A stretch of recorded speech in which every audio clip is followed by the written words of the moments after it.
And doctor, how much can we do to control or prevent signs of aging? Are there things we can do? Absolutely. Okay. All right. And some people don't get nervous out there because people say, oh my goodness, it's too late. It's already too late for me. That's what I'm probably thinking, because I've done nothing. Right. I've been a bad girl, but you just know me. how they say if you've been a smoker and if you quit smoking over a decade of time, your lungs can return to the non-smoker's lung? Well, skin has the ability to repair itself too. So if you can protect it from damage, over time, you can see improvement. All right. So when it comes to age, Yes. we see a lot of changes in our skin. Yes. I laugh because I'm just seeing so much every day. I wake up in the morning and I go, what's that? That's exactly what I'm doing. I'm like that woman right there.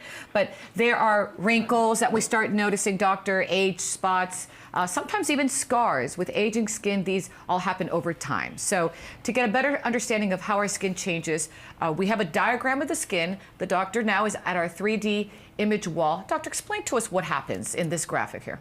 Okay, well this particular graphic is telling you what the skin looks in a young, Healthy person. So that's not Olga. This is, it's not me either.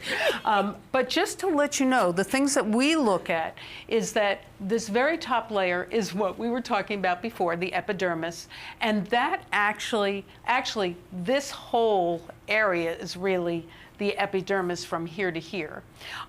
This top layer is where the dead cells live. and as we get older, that tends to get thicker and drier. This layer is the living cells of the epidermis, and it comes all the way down around the hair follicle.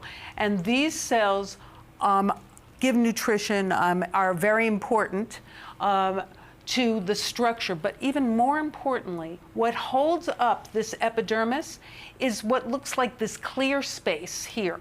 But that is the dermis, and in the dermis is collagen and elastin, and that is your structure. And unfortunately, as we get older, that thins out. And when that happens, we start seeing loss of that nice layer and dips in that layers that we start seeing as wrinkles.